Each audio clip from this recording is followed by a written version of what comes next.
আমাদের school college university বা professional লেভেলে অনেক সময় প্রেজেন্টেশন বানানোর প্রয়োজন হয়, বাট আমাদের অনেক সময় প্রেজেন্টেশনের ডিজাইন, স্লাইড, কনসেপ্ট মাথায় আসে না। তো আজকে আমি দেখাবো কিভাবে এআই দিয়ে গামা অ্যাপ দিয়ে আমি সুন্দর প্রেজেন্টেশন তৈরি করতে পারি। সেই প্রেজেন্টেশন গুলো আমি কাস্টমাইজ কিভাবে করতে পারি এবং এক্সপোর্ট করে আমি কিভাবে প্রোডাকশন লেভেলে কাজে লাগাতে পারি। সো প্রথমে চলে আসবো আমার গামা ডট অ্যাপ নামে যে ওয়েবসাইটটা আছে এখানে, এবং এখানে প্রথমে আমি প্রেজেন্টেশন অপশনটা চুজ করব এবং এখানে আমি আমার কতগুলো প্রেজেন্টেশনের স্লাইড লাগবে বলে দিতে পারবো। বাই ডিফল্ট আমি 8 কার্ড সিলেক্ট করতেছি। এখন চ্যাটজিপিটিকে আমি বললাম যে আমার একটা প্রেজেন্টেশন লাগতেছে ওয়ার্ডপ্রেস সিকিউরিটির উপরে, আমি কিছু পয়েন্ট জানতে যাচ্ছি চ্যাটজিপিটির কাছে। সো চ্যাটজিপিটি কিন্তু আমাকে খুব সুন্দরভাবে ওয়ার্ডপ্রেস সিকিউরিটির কিছু সুন্দর পয়েন্ট উল্লেখ করে দিছে। সো এই পয়েন্টগুলোকে আমরা আসলে একটু কপি করে আমরা যদি এই প্রম্পটের এরিয়াটাতে বলে দেই, যদিও আমি এখানে বলতে পারি যে আসলে ওয়ার্ডপ্রেস সিকিউরিটির গুরুত্বপূর্ণ পয়েন্টগুলো তুমি লিখো এবং এটা নিয়ে একটা কন্টেন্ট জেনারেট করে দাও, গামা অ্যাপ কিন্তু জেনারেট করবে। বাট তারপর আমি আসলে চ্যাট জিপিটি থেকে এবং নিজের কাস্টমাইজেশন পয়েন্ট থেকে যে যে জিনিসগুলো আমরা রাখতে চাই সেই পয়েন্টগুলো আমি উল্লেখ করে দিলাম।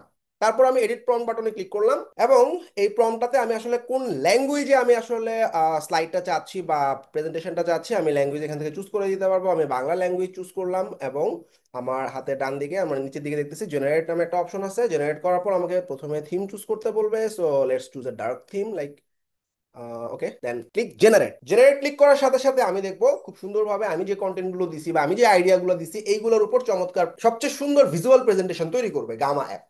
এবং অন্যান্য আমি অনেকগুলো এআই ব্যবহার করছি, এর মধ্যে আমার কাছে গামা অ্যাপকে খুবই পাওয়ারফুল মনে হয়েছে। যে সুন্দরভাবে সে কিন্তু কন্টেন্ট জেনারেট করেই যাচ্ছে, জেনারেট করেই যাচ্ছে।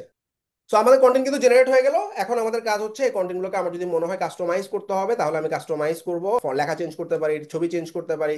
সে আমি এখানে ইমেজ আছে যেটা আমার কাছে ভালো লাগে না, অ্যাডমিন ইউজার নেম চেঞ্জ করতে যাচ্ছি। সো ইমেজের উপর আমি ক্লিক করলাম, ইমেজটাকে আমি এডিট বাটনে ক্লিক করলাম এবং আমাকে এখানে একটা প্রম্পট দিতে বলতেছে। এখানে বলতেছে ইউজার নেম, আমি ইংলিশে লিখতেছি, ইউজার নেম এবং পাসওয়ার্ড ফিল্ডটা দিয়ে আমাকে একটা কন্টেন্ট জেনারেট করে দাও। জেনারেট বাটনে ক্লিক করলে সে আমাকে 3-4টা ভ্যারিয়েশন দেখাবে, এর মধ্যে যে ইমেজটা আমার ভালো লাগবে আমি ইউজ করবো।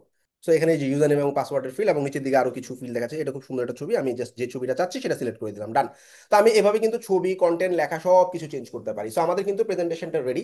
ওয়ার্ডপ্রেসের সিকিউরিটি একটা কমপ্লিট গাইডলাইন এবং কি কি প্রবলেমগুলো থাকতে পারে সেই প্রবলেমগুলো কিভাবে সলভ করতে হবে, শক্তিশালী পাসওয়ার্ড, টু ফ্যাক্টর অথেন্টিকেশন, নিয়মিত আপডেটেড প্লাগইন বা থিম ব্যবহার করা। কিছু কিছু ক্ষেত্রে আমাদের এই যে লেখাগুলোতে ঝামেলা হতে পারে, আমি একটু কাস্টমাইজ করে নিব। ইউজার নেম এবং লগইন চেষ্টা আসলে নিয়ন্ত্রণ, প্রোটেকশনের কথা বলা হইতেছে এখানে, কন্টেন্ট চেঞ্জ করে নিব আমার মতো করে। এছাড়া এসএসএল সার্টিফিকেট করতে বলতেছে, ফাইল পারমিশনের কথা বলতেছে, নিয়মিত ব্যাকআপের কথা বলতেছে, চমৎকার। সো আমি কিন্তু এই প্রেজেন্টেশনটা এখান থেকে দেখতে পারবো এবং খুব সুন্দর একটা প্রেজেন্টেশন কিন্তু তৈরি হয়ে গেছে আমাদের জন্য। আমি কিন্তু যে কোনো প্রফেশনাল কাজের ক্ষেত্রে বা অফিসের কাজে বা আমার স্কুল কলেজের প্রেজেন্টেশন হিসেবে ব্যবহার করতে পারবো। শুধুমাত্র এখান থেকে না, আমি এখান থেকে ডাইরেক্টলি এক্সপোর্ট করতে পারবো এবং এক্সপোর্ট করে আমি এই যে পাওয়ার পয়েন্ট আকারে অথবা গুগল স্লাইড আকারে আমি এক্সপোর্ট করে আমি যে কোনো খানে ব্যবহার করতে পারি এবং খুব চমৎকার একটা টুল বা সফটওয়্যার প্রেজেন্টেশন তৈরি করার জন্য। Thank you.